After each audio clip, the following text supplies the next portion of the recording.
नमस्कार दोस्तों, अगर आपका भी टारगेट है यूपी पीसीएस 2026 तो दोस्तों यूपी पीसीएस या फिर किसी भी एग्जाम की तैयारी अगर आप करना चाहते हैं तो किसी भी एग्जाम की तैयारी करने के लिए सबसे इम्पोर्टेंट है कि आप उसका सबसे पहले सिलेबस ध्यान से देखें।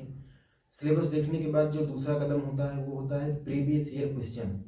अगर आप किसी भी एग्जाम का प्रीवियस ईयर क्वेश्चन नहीं देख रहे हैं तो आपको उस एग्जाम का पैटर्न नहीं पता चलेगा कि पिछले सालों में उस एग्जाम में किस पैटर्न पर या किस टॉपिक से प्रश्न पूछे गए हैं।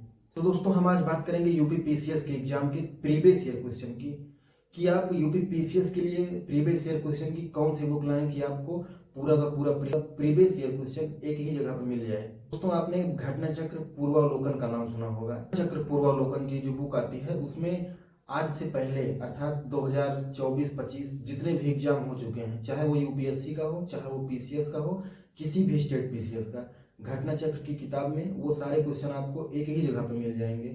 सभी सब्जेक्ट की अलग अलग घटना चक्र की किताबें आती हैं। सबसे पहले हम आपको दिखाएंगे पॉलिटी की। ये है पॉलिटी की भारतीय राज्य व्यवस्था घटना चक्र पूर्वावलोकन। इसमें आपको 30 से 32 सालों के प्रश्न मिलेंगे। इसी तरह आते हैं एक हिस्ट्री की। ये काफ़ी मोटी बुक है, लगभग 800-900 पेज की है हिस्ट्री की बुक। तो दोस्तों इसमें सारे प्रश्न आपको यहीं पर मिल जाएंगे। ये है एनवायरनमेंट की। ये काफ़ी इंपॉर्टेंट होते हैं, बहुत पतली बुक है, लेकिन इसी में से एनवायरनमेंट के जितने भी क्वेश्चन आते हैं इसी बुक से रिपीट हो जाते हैं। इस बार भी अगर आप उठा के देखेंगे ये बुक और 2025 का पीसीएस का पेपर, तो आपको जितने भी 8 से 10 प्रश्न एनवायरनमेंट से आए थे, जो राष्ट्रीय उद्यान रामसर साइट वाले जो प्रश्न हैं, वो सारे प्रश्न इस बुक से रिपीट किए हैं। ये है आर्थिक सामाजिक अर्थात अर्थव्यवस्था की बुक है। तो दोस्तों इसको भी आप ले सकते हैं। अगर आपको प्रीवियस ईयर क्वेश्चन लेना ही है तो आप किसी एक बुक को ना लेकर इन सभी अलग अलग बुक्स को आप प्रेफर करना ठीक रहेगा ज़्यादा। भूगोल की बुक है। भूगोल से भी पीसीएस में ऐसा होता है कि लगभग 150 में से 70 से 80 प्रश्न रिपीट होते हैं, या फिर आपको इन्हीं बुक्स में जो प्रश्न पूछे गए हैं उसका जो रेफरेंस इसमें दिया गया रहता है उनमें से रिपीट हो जाता है प्रश्न।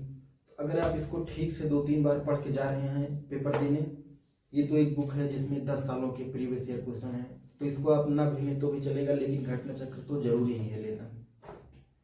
ये है समान विज्ञान की।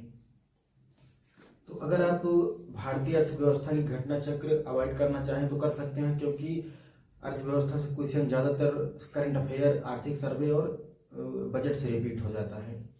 लेकिन फिर भी आपको एनवायरनमेंट की और बाकी जो हिस्ट्री, पॉलिटी और जियोग्राफी है और साइंस है, इन सबको तो आपको लेना ही पड़ेगा, क्योंकि इसमें से डायरेक्ट क्वेश्चन रिपीट होते हैं।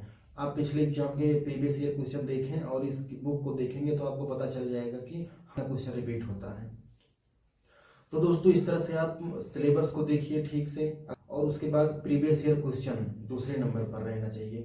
आप अपना जो भी रिसोर्सेज फॉलो कर रहे हैं वैसे करते रहिए। कहीं पर अगर आप कोचिंग कर रहे हैं तो भी ठीक है, या फिर सेल्फ स्टडी से करना चाहते हैं तो वो भी ठीक है, लेकिन चाहे आप कोचिंग कर रहे हो चाहे सेल्फ स्टडी कर रहे हो, प्रीवियस ईयर तो आपको करनी ही पड़ेंगी। दोस्तों फिर से मिलेंगे किसी एक नए वीडियो में, तब तक के लिए धन्यवाद।